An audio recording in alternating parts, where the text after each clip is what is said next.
We're back on a Monday, and you've likely seen them, these sometimes too good to be true ads that pop up online. Anything from secrets on how to double your money to winning non-existent cash prizes on TikTok.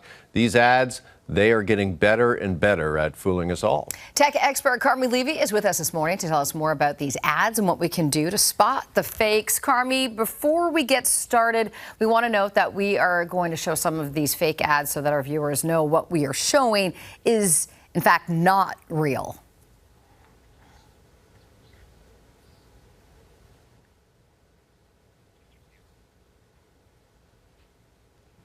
Do we have...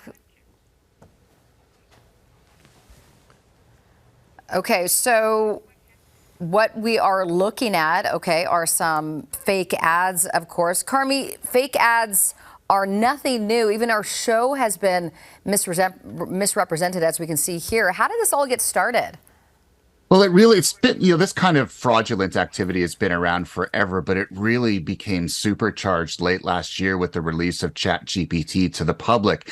Artificial intelligence tools, which had been around in the lab for the better part of a decade or longer, were suddenly available to millions of people, the public, you and me, all of our viewers. And so everyone started rolling up their sleeves and playing with them. Pretty soon there were AI image generators, AI video generators, and all these incredibly sophisticated tools to create really high fidelity content without really needing to be an expert in creating high fidelity content. And so now you've got millions of people trying it out. Some people are using it to try to sell you things that you probably shouldn't buy. Others are trying to use it to get your vote. Others are using it to try to defraud you. But there's this almost superpower arms race now that these tools are out there. Everybody wants to see what they can do. And unfortunately, not everyone has our best intentions at heart. Right. And Carmi, this originated with articles and kind of clickbait headlines, but these new generation of ads, as you just alluded to, they're getting more and more sophisticated, using AI, simulating well-known people, their images, recreating their voices in some cases. It seems like with improving tech, the misrepresentation is getting better and tougher to spot. So how can we spot a fake? Well, and the first thing we need to do, Jeff, is lean in. Don't just take it at face value. Take a really close look. Look at the facial movements of the video. Does it look smooth, or does it look staccato? Does it look like it was edited together? Because current generations of the technology still aren't quite there. They're close, but if you really look closely, you can tell that it isn't fully formed yet. Listen to the sound quality. There's sometimes distortion. It also sounds like it was clipped together. Again, this will get better over time, but if you're really paying attention, you can still tell that something is quite off. Take a look at the individual's posture, how they carry themselves, how they move. Look at regular video of that individual, legitimate video, and compare them.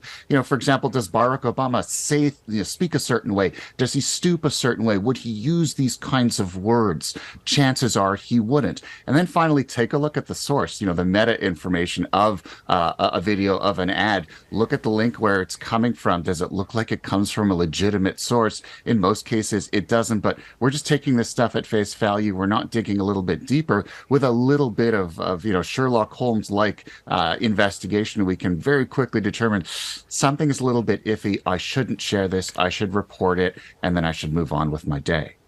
Yeah, the problem is the pace at which we move. And Carmi, it's taking a moment. Take a breath.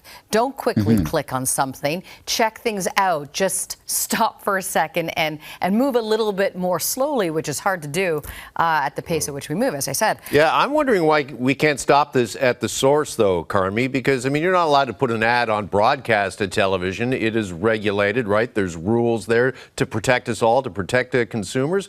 Is there a move afoot at all to maybe stop this at the source, find out who's putting these ads online, misrepresenting people in the public? We are starting to see some legislation that deals specifically with artificial intelligence. In fact, Canada has something on the books called Bill C-26. It's working its way through Parliament now, but it's been working its way through Parliament for well over a year. We're not quite sure when it's going to become law, and even then, it doesn't go far enough. So we're starting to have that conversation, but this is a case of the technology racing ahead so quickly, and everyone's just kind of working in the vacuum, using it without any kind of consequences to its use. And so, unfortunately, ultimately, the governments need to get with the program. They need to move faster. We need better protections. And frankly, as citizens, we need to be asking our MPs, what's taking you so long? They need to move faster. We need to move slower as consumers. All right. We also want to ask you about the video game industry and how it's getting involved in the Hollywood strikes. So, first we've had the writers, we've had the actors. Now we have the video game industry. SAG-AFTRA, the union that represents all of them, has now asked for strike authorization for the video game industry. For example, voice actors, motion capture specialists who work and bring those games to life. They're essentially saying the same issue that's been playing out with the writers and actors, namely the studios as well as publishers, their ability to use artificial intelligence to replace humans, take what they've already created once and then leverage it many without paying them a huge amount. They're threatening to do the same thing in the video industry. SAG-AFTRA is saying we're drawing a line here. The very future of employment, not just in the creative industry, but across all industries, is at stake here. And so the outcome of this particular battle that now includes video games is probably going to touch us all no matter where we work, and we really should be watching closely. For sure, and we will continue to do so. Carmi Levy, tech expert with us this morning. Carmi, appreciate it as always. Good to see you this morning. Great being here, guys. Thanks so much.